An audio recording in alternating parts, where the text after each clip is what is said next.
Good morning, YouTube. Good morning. This is your homegirl, Arabia Barbosa, 914 Westchester County, New York. We are in the house and we are in the motherfucking bed. And I got home a few minutes to 11 last night. I had to take care of my situation here in this house. And, I like to watch YouTube before I go to sleep. There was a couple of videos on that I viewed or, you know, took part in video, because a lot of YouTube creators in this sector, when they see me in their chat, and if they like me, they will, be all excited. Hey, Arabia, that you? And it makes me feel so good when they acknowledge me in the chat. And I'll sit there and I'll listen, and then I'll see the other people come into the chat, and those that I know or I'm familiar with, I'll speak to them, and then I'll type in shout out to the chat, and everybody just be, having a good time and stuff. But if my heart is not into the video, if my focus is not there, I'll stay like maybe 5-10 minutes and then I'll leave the video. But before I leave, I always hit that like button. I usually hit the like button before I even enter into the chat. And shout out to the chat. This is your homegirl, Arabia Barbosa, 914 Westchester County, New York. I think the reason why I'm doing this video, because I was asleep a little while ago, and now I'm awake. And some say, Ray, I want you to revisit the video that turned on uh, the anger, the angry feelings. And so I went over to that video and I listened. And the only reason why I got angry with that particular video was just a little clip. It don't take much to press my buttons. It don't. Especially if I'm convicted about something I've done or something I've said. See, this is YouTube.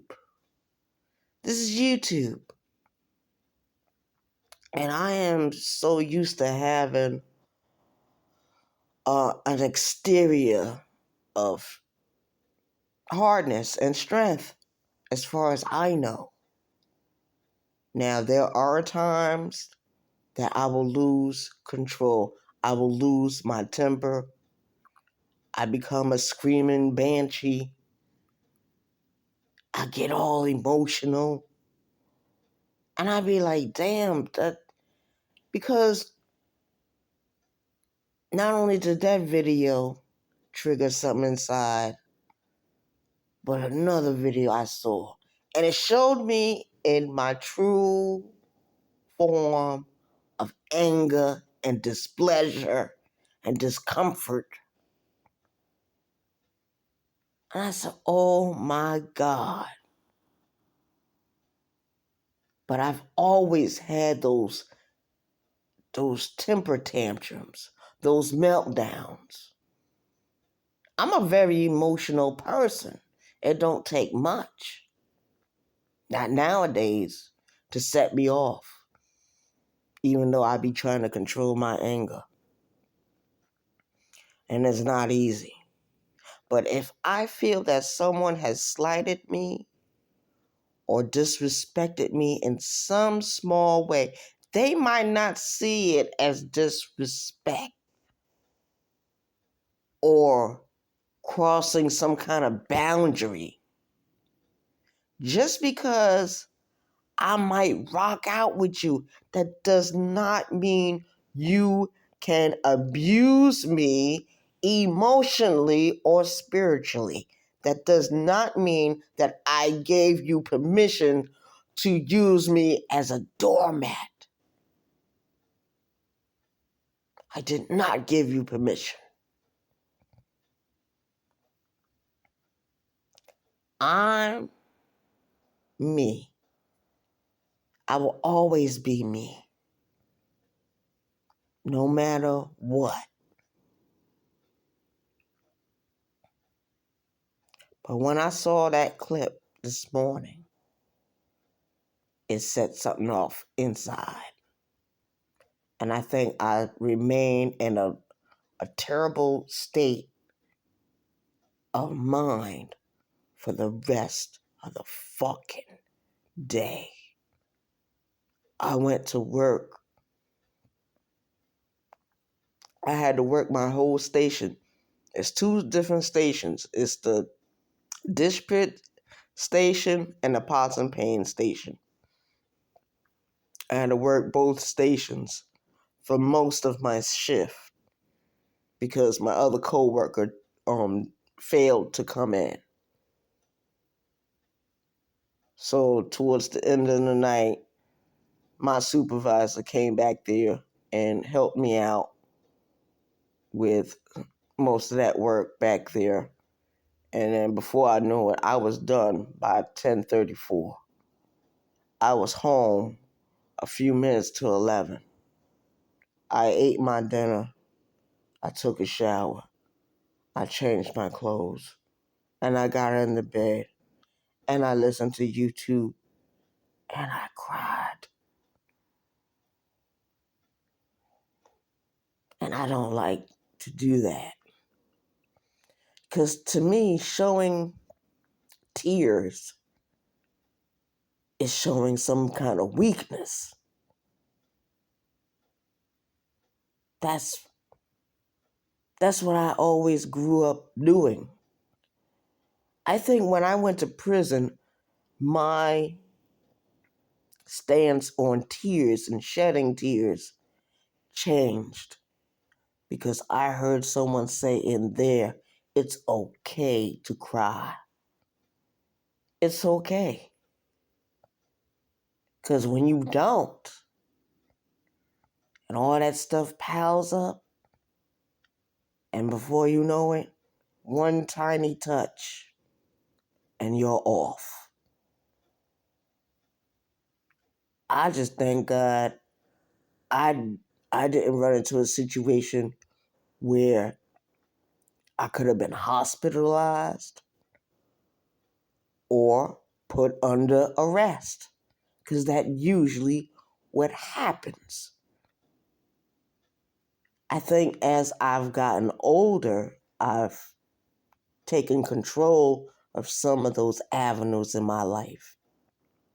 I don't want to be an inmate anymore. I don't want to be a mental health patient anymore.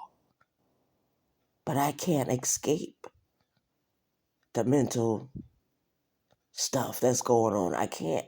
I've been trying to do it for years.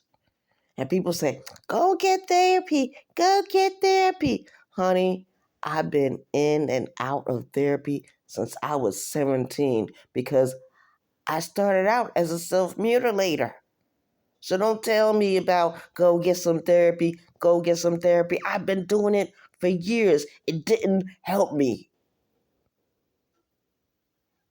It didn't. Taking those those medicines that they prescribe for mood stabilizers or antidepressants, none of that shit works. because I don't stay on it long enough. And then a lot of my friends discourage that. Don't take those pills. Drink that beer. That might be better for you. Huh. It is what it is. I'm not looking for any excuses. I know I've hurt some people on this app. And that last clip I saw this morning suggested that I've done some true damage on this app with knowing it or without knowing it. Because sometimes I don't even realize what's been done until it's done because I got to get out my frustrations. And that doesn't work for everyone. Everyone can't take it. And I acknowledge that. And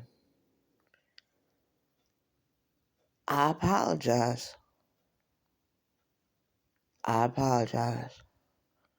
Not only do I apologize, I repent of what I've done. That's wrong. But I'm only human. I'm going to make these mistakes. I'm going to say things I probably don't mean. And I can't take back. I can't take back those words. I can't do anything once those words spill out or come out of my mouth. The only thing I can do is try to practice to be more mindful. A shout out to the chat. I'm out of here.